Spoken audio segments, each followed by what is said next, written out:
Aggressive दिसला, त्याचा अर्थ नेमका काय? आमचा मूड अग्रेसिव्ह नाही. मी जनसन्मान यात्रेच्या निमित्तानं संपूर्ण महाराष्ट्रामध्ये फिरत असताना हेच लोकांना सांगतो की हे आमचं काम, ज्या आम्ही दिलेल्या योजना त्या पुढे चालू ठेवायच्या असेल तर महायुतीचं सरकार निवडून आणण्याच्या करता आपण आम्हाला सहकार्य करा, आपलं बहुमोल मत आम्हाला द्या. आणि आम्ही गेल्या 5 वर्षात 2 वर्ष आम्हाला काम करता आलं नाही, 1 वर्ष करोनाचं, 1 वर्ष विरोधी पक्षातलं, 3 वर्षात जेवढं काही लोकप्रतिनिधींच्या मतदारसंघामध्ये विकासाची कामं करता येतील ती करण्याचा प्रयत्न आम्ही सगळ्यांनी मनापासून केला. ते सगळं सांगण्याचा प्रयत्न त्या ठिकाणी केलेला आहे.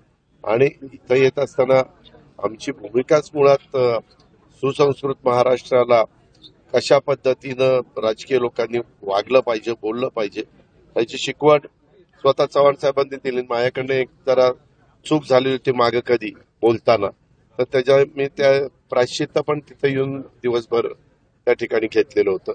त्यामुळे मी ठरवलेलं आहे विरोधकांच्या कुठल्याही गोष्टीला उत्तर द्यायचं नाही. मी फक्त आज एवढं मात्र महाराष्ट्राला सांगण्याचा प्रयत्न केला, महाराष्ट्रातल्या जनतेला सांगेन विरोधकांच्यावर आता कुठला मुद्दा राहिला नाही. त्यांनी आधी असं म्हटलं की माझी लाडकी बहीण योजना, मुख्यमंत्री माझी लाडकी बहीण योजना ही तात्पुरती आहे, याला काही पैसे मिळणार नाही, काही नाही, ही लोकांची दिशाभूल आहे. आम्ही ज्यावेळेस घोषणा केली त्या जुलैचे पैसे दिले, ऑगस्टचे दिले, सप्टेंबर